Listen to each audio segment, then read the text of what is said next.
Hey, it's Drew Edwards here, founder of EliteClientAttraction.com and creator of the Coaches, Trainers and Consultants Marketing Academy, and I'm joined by Terry once again. Thanks for joining us. Pleasure, Drew. Great to be here. Great stuff. Welcome back to video 3. Again, just to recap, just in case it's your first time joining us or you've just got foggy memory, just to recap what we covered in the last video, which is video 2. We looked at internet marketing and how you can use your website as a lead machine for your business. So step 1, we looked at how to get traffic and how you get your ideal audience to visit your website. We looked at the importance of conversion, and we looked at the sales conversion model and the lead conversion model as well.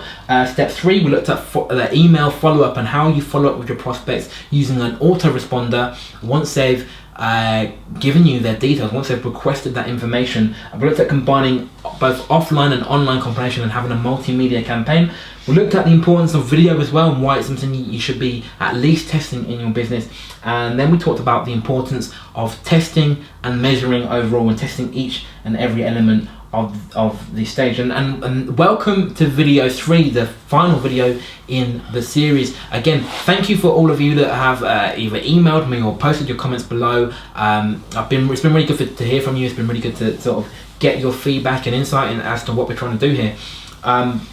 In this video, what we're going to be looking at is again, I said before, one of my favorite subjects, and I know Terry is one of yours as well, is what we call premium pricing and premium position. And it's all about how do you charge premium prices, but also how do you position yourself as a leader in your sector, leader in your field, so your ideal clients are coming to you and you don't have to chase them.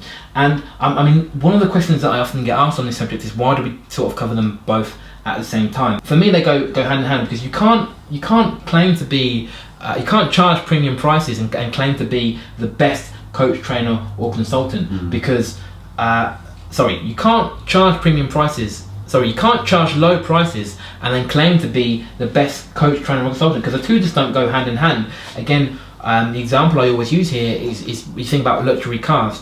If someone's trying to sell me a luxury car and they're painting it out to be a luxury car, but then it's cheaper than all the other luxury brands, I'm going to question it, and I'm going to sort of the pricing and the positioning doesn't quite match, and I'm going to probably think it's too cheap. Jerry, does that make sense? Yeah, perfect. So you can't really talk about one without talking about the other, and these two things are very important to business, perhaps even more than what we talked about in video 1 and video 2. More importantly than that is how you're positioned in the marketplace and how what you charge as well. So we're going to be looking at some of the ways that you can charge more for what you do, and also how you can position yourself as a leader in your marketplace. So if you're completely new to the subject, there are 3 main types of positioning. There's 3 types of positioning. So you've got number 1, which is what I call competitor positioning. So competitor positioning is really all about how your competitors see you in the marketplace. So again, it would depend on sort of exactly what industry you're in, but they're going to be, so you're going to have colleagues, you're going to have people who target the same market with you. So competitor positioning is all about how they see you in the marketplace. Do they see you as a threat? Do they take you seriously? I mean, these are all things that competitor positioning really talks about. Step 2, you've got what we call self-positioning, which is how you see yourself in the marketplace, and this is probably the one that's at the moment dictating what you charge at the moment and how you position. So again, a lot of the time when I speak to coaches, trainers and consultants when they're starting out around the subject of pricing, one of the questions asked is how did you come up with your prices? And I can't remember a time when it's not happened, but almost every time what they say is that they looked at the market, they looked at their competitors, and they looked at who was charging the most and who was charging the least, and they sort of priced themselves at a midpoint around that as well. So that's what we call self-positioning. They've decided what they want to charge, they've decided what they want to be worth. And lastly, you've got what we call market positioning. I'm just going on to the self-positioning. I've got a confession to make here that I did exactly the same, but what I then decided was, when I first entered the world of coaches, that I was going to be cheaper than everybody else. Yeah. So I did my research and I found out what all the other coaches were charging. I thought, right, if I'm cheaper, I'll get more business. And as you well know, Drew, that isn't the case. That's a really good illustration there. Yeah. Thank you. So number 3 is what we call market positioning. So we're going to come back on these and cover these in a bit more detail. But market positioning, which is arguably the most important one, is how you're seen by the market, how your clients and your potential clients see you in the market. So all three of these they're all going on whether you like it or not. They're all fairly important.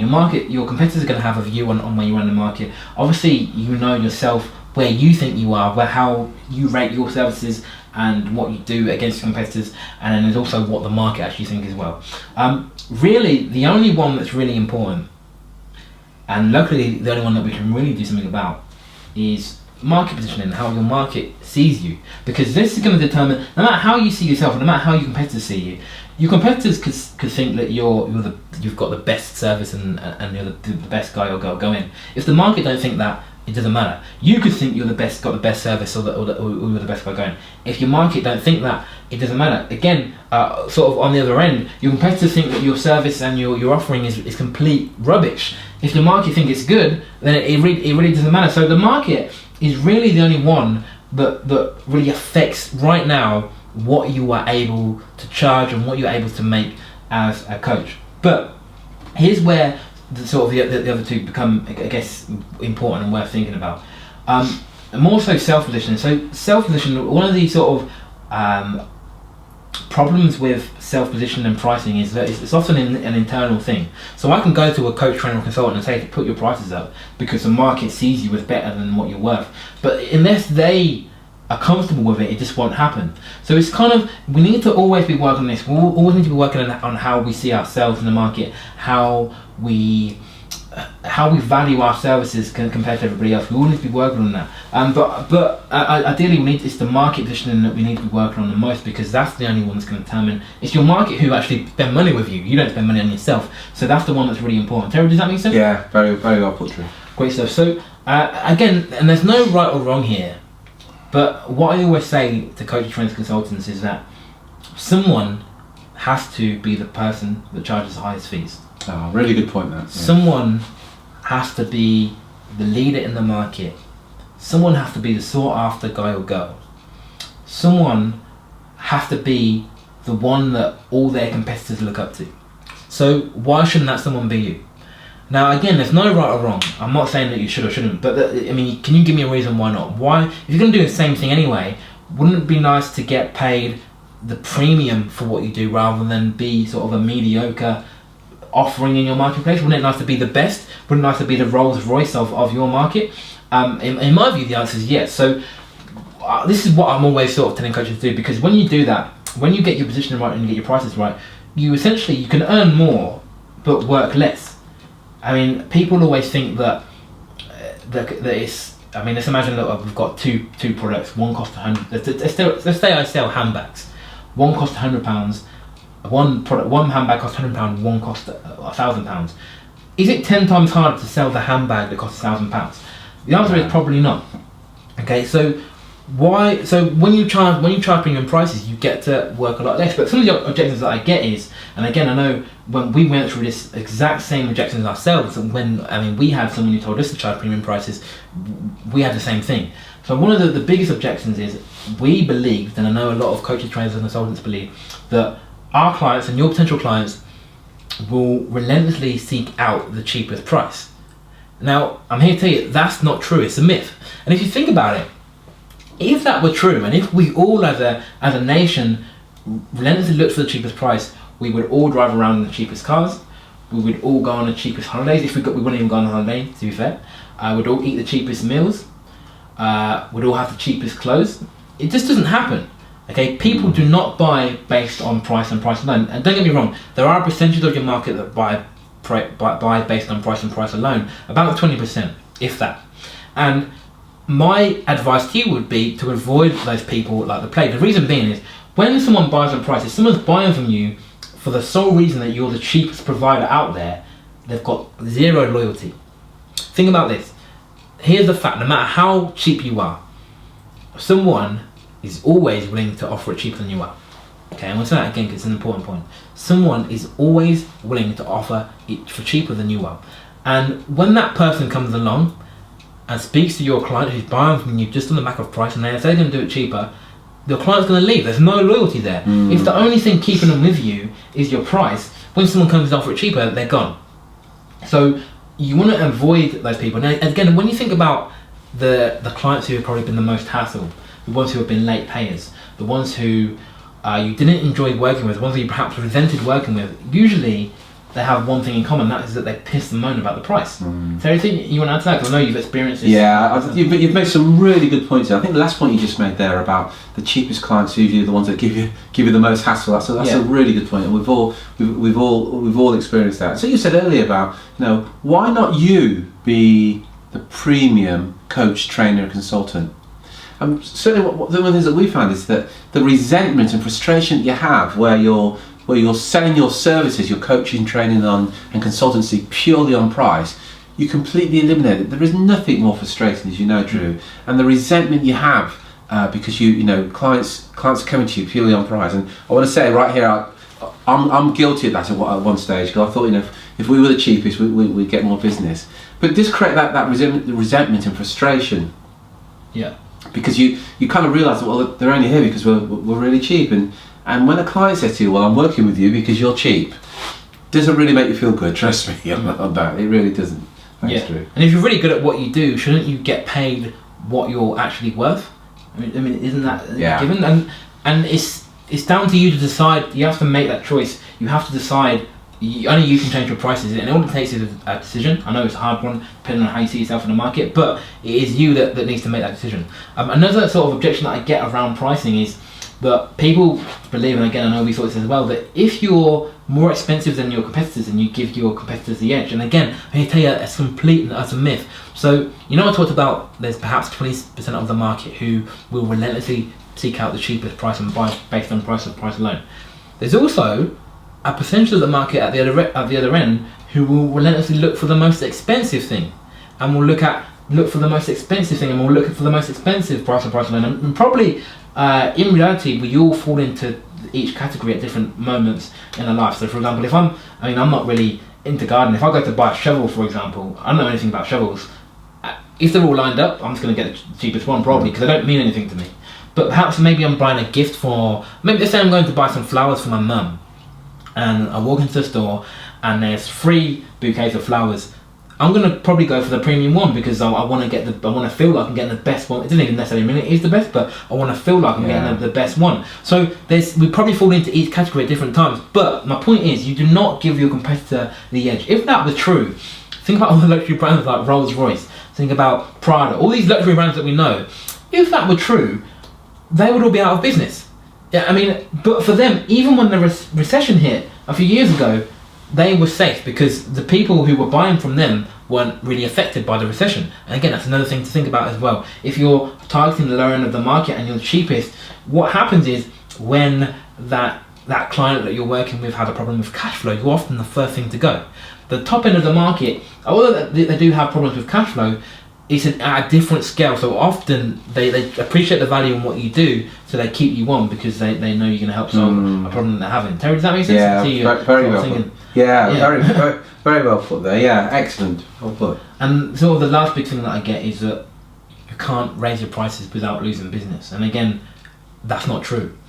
There are particular ways of doing this. I'm not saying it's an easy thing to do, but if you increase the value of your service, you can increase the prices and you won't lose business at all. And the thing is, I always think it's an important point to make. Even if you do lose some business, you need to sort of look at how, if you're putting the prices up, you're going to get paid more for what you do. So you can afford to lose some business, and you still get paid the same, but work less hours. Terry, does that make sense? Yes, yeah. And I think it's a really good point to remember that you charge what you're really worth, what you really deserve, rather than, I was guilty a bit of being the cheapest, because when I was the cheapest, I was working a lot of hours, and I work a lot less hours with less clients, but earn a lot more, because we now charge what we're actually worth, rather than let's go into the market and be the cheapest, which isn't a good idea. So a really great point there, Drew. Thank you. So again, in terms of increasing your price without losing business, one of the things that you can do straight away is offer what we call a deluxe version. So again, examples of where you've seen this, mobile phones.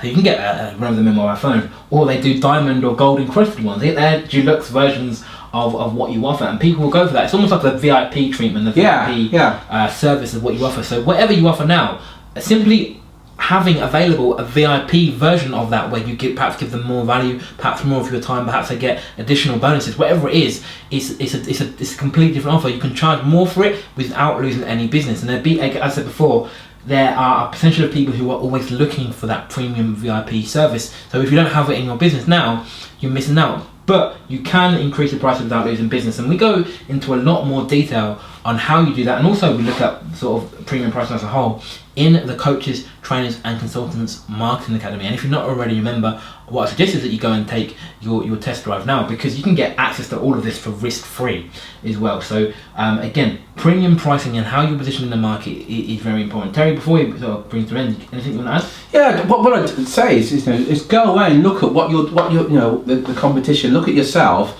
and also look at the market and see what's going on, and ask yourself, where did your prices come from? What are they based on? Is it scientific, or is it this kind of emotional? Yeah, well, if I'm in the middle of the range, I'm going to get more business. Because it's really worth investigating that. I can promise you, that's exactly what we did, and it made a dramatic impact, had a positive impact on our business when we did that. And literally, you will work less but earn a lot more, and that's good, believe me. Thanks. Yeah.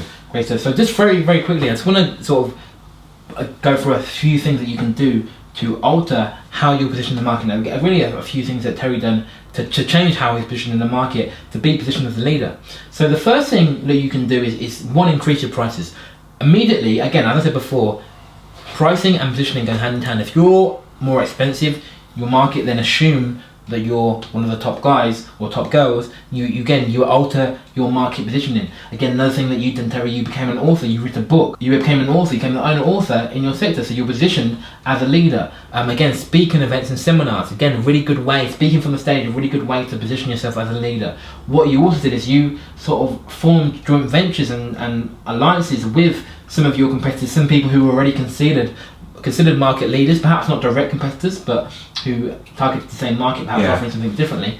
Affiliating yourself with those people will, again, perceive you as the leader and expert in your field. So there's lots of things that you can do to alter your market positioning, and we go to each and every one of them in more detail inside the Coaches, Trainers and Consultants Marketing Academy. But that's all for today. Terry, again, thanks for joining us, not just in this video, over the course of the 3 videos. It's been really good to have your input. Thank you very much for asking me along, Pete. It's been a pleasure. Great stuff. I will be sending you an email about the Coaches, Trainers and Consultants Marketing Academy very shortly, so keep an eye out on your inbox box for that. If you have any questions or comments from this video, please remember to post them in the comment box below. I will speak with you again very, very soon. Until then, take care, take action, and be relentless.